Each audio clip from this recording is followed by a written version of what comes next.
Hello and welcome to home Hunar and harmony. बेटे का birthday एक प्यारा सा सेलिब्रेशन और घर खुशियों से भर गया। और अब वो छुट्टियां बिताने अपने मामा के घर जाएगी। पहले सोचा अब क्या करूं, आदत नहीं है ना खामोशी की। पर फिर सोचा जब होम में शोर कम हो तो हुनर को आवाज़ देने का वक्त होता है। एक स्मार्ट हाउसवाइफ इस अकेलेपन को उदासी में नहीं बल्कि प्रोडक्टिव मी टाइम में बदल देती है। तो मैंने सोचा क्यों ना इस सुकून का फ़ायदा उठाकर एक ऐसा बड़ा काम किया जाए जो रोज़ के चक्कर में छूट जाता है, घर का सबसे बड़ा टास्क, वार्डरोब ऑर्गेनाइजेशन। तो सबसे पहले प्लानिंग। बिना प्लान के किचन में घुसी तो 2 घंटे बर्बाद, क्योंकि असली हार्मनी तभी आती है जब होम और हुनर दोनों ऑर्गेनाइज्ड हो।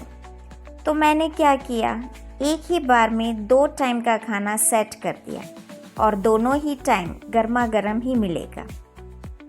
एक तरफ वेजिटेबल्स चॉप करके मैंने सोचा कि उसको मैं प्रेशर कुक कर लूँ, और उसी के साथ एक छोटी सी डिश में मैंने कुछ वेजिटेबल्स अलग से रखे ताकि दोनों वेजिटेबल्स प्रेशर कुक तो हो जाए मगर मिक्स अप ना हो जाए। तो इस तरह से मैंने कुछ वेजिटेबल्स चॉप कर दिए, उसको वॉश करके कुकर में रख दिया। जैसे ही वेजिटेबल्स थोड़े ठंडे पड़े मैंने उसको एक बाउल में ट्रांसफ़र कर लिया ताकि मैं उसको इजीली मैश कर सकूं। इसी में मैंने कुछ रेगुलर हमारे मसाले डाल दिए क्योंकि मुझे करना था जल्दी से लंच प्रिपेयर, तो बहुत तामझाम नहीं करनी थी। तो रेगुलर मसाले डाल दिए और उसी में आटा गूँथ लिया, फिर बेल लिया और ये हो गया हमारा वेजिटेबल पराठे रेडी। तो है ना जल्दी से स्वादिष्ट और हेल्दी सा हमारा लंच रेडी हो गया। तो आप भी कभी भी ऐसे कुछ करना हो तो ये ट्रिक ट्राई कर सकते हो। सब वेजिटेबल्स जो भी आपके घर में पड़े हो उसी को यूज़ करके आप वेजिटेबल पराठे बना सकते हो। तो अब चलते हैं हमारे मिशन वार्डरोब पर। तो पहले तो पूरा वार्डरोब खाली करना ही है, क्योंकि कोई भी चीज़ अगर हमें ऑर्गेनाइज करनी है तो पूरा खाली करना ही उसका बेस्ट सॉल्यूशन होगा, ताकि हमें थोड़ा आइडिया आ जाए कि हमें कहाँ कौन सी चीज़ रखनी है, कैसे रखनी है।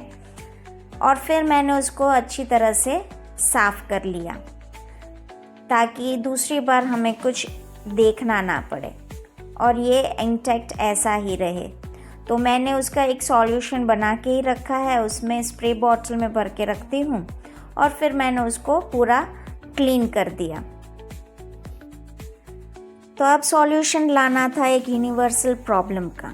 हम कपड़े तय करके तो रखते हैं मगर कुछ ही दिनों में ये या तो सड़क के दूसरी ओर चले जाते हैं और सब मिक्सअप हो जाते हैं। तो इसके लिए मुझे करना था पार्टीशन। तो मार्केट से महंगे ऑर्गेनाइज़र खरीदने की बजाय मैंने घर पे ही कुछ ट्राई करने का सोचा। तो ये ले लिया था मैंने पेपर बैग जो मेरे पास पड़ी थी कुछ, और उसी को नाप से पहले देख लिया कि ये नाप में तो बराबर है कि नहीं। उसके हैंडल्स मैंने निकाल दिए क्योंकि हैंडल का मुझे कोई काम नहीं था। तो हैंडल कट करने के बाद मुझे इसको करना था सिक्योर। तो मैं अक्सर नैप्थलिन बॉल्स और वो तो डालती हूँ, साथ में ये कोई भी एक्सपायर्ड टैबलेट्स ले लेती हूँ।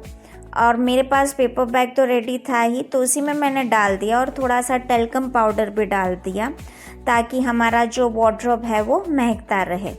आप इसमें नैप्थलिन बॉल्स भी डाल सकते हो ताकि कीड़े या इंसेक्ट्स की कोई झंझट ना रहे। और फिर उसको मैंने कर दिया पेपर टेप से सिक्योर। आप भी पेपर टेप ही यूज़ करना, क्योंकि प्लास्टिक वाली जो सेलो टेप होती है उसका रेसिड्यू बहुत रहता है और वो चिकना चिकना छोड़ देता है। और फिर ये हो गया था हमारा लो कॉस्ट और बहुत ही क्विक सा पार्टीशन रेडी। अगर आप उसको यूज़ ना करना चाहो तो आप उसको फोल्ड करके भी उसी में वार्डरोब में भी रख सकते हो। तो है ना ये काम की चीज़।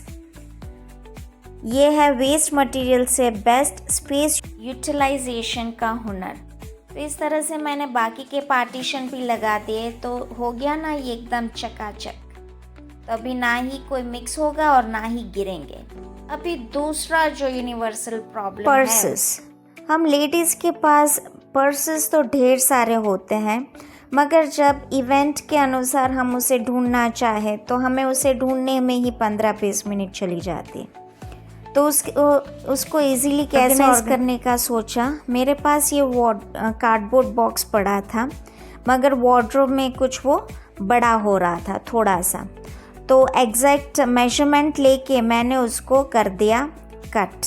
तो आप भी कोई अगर बड़ा सा कार्डबोर्ड छोटा करना चाहो तो ये चीज़ आप कर सकते हो। उसको मेजरमेंट करके उसको पूरा कट करके उसी को अंदर फिट कर सकते हो। तो ये हो जाएगा हमारा कार्डबोर्ड छोटा। और बॉक्स के ऊपर का मुझे नहीं चाहिए था, तो मैंने उसको कट करके उसी को नीचे भी लगा दिया ताकि वो थोड़ा स्ट्रॉन्ग बेस बन जाए। तो मैंने उसको इस तरह से कर लिया कट, और फिर आगे का जो पोर्शन था उसको वापस से मैंने फिट कर दिया। इसी के ऊपर मैंने क्लॉथ भी जो घर पे पड़ा था वो लगा दिया ताकि उसका जो लुक है वो अच्छा आ जाए। तो फाइनली वो कैसा लग रहा था वो दिखाती हूँ, मगर उसके पहले लग गई थी भूख। तो मैंने अनियन कैप्सिकम चॉप करके सॉटे कर लिया, और सुबह जो प्रिपेयर्ड बॉइल्ड वेजिटेबल्स और राइस थे उसी को इसमें डाल दिया। तो ये हो गया हमारा गर्मा गर्म पुलाव रेडी। सोचो, शाम को जब थकान हो और भूख जोरों की लगी हो और हमारा काम घंटों का मिनटों में हो जाए तो कितना अच्छा हो जाए। तो यही है हार्मनी। यहाँ सूख के हमारा ऑर्गेनाइज़र हो गया था रेडी। मैंने अपने पर्सेस को यूटिलिटी और साइज़ के वाइज अरेंज कर दिया, ताकि अब जब भी कभी मुझे ज़रूरत पड़े मुझे उसको ढूंढना ना पड़े और इजीली मैं इवेंट के अनुसार वो पर्स लेके जा सकूं। देखा आपने, मैंने घर के मैनेजमेंट को संभाला और किचन वार्डरोब दोनों को ऑर्गेनाइज करके अपने आने वाले हफ्ते के टेंशन को भी फ्री कर लिया। यही तो है होम हुनर और हार्मनी की जुगलबंदी। आप ऐसी ही वीडियोस देखने के लिए कर लीजिए चैनल को सब्सक्राइब। Bye bye.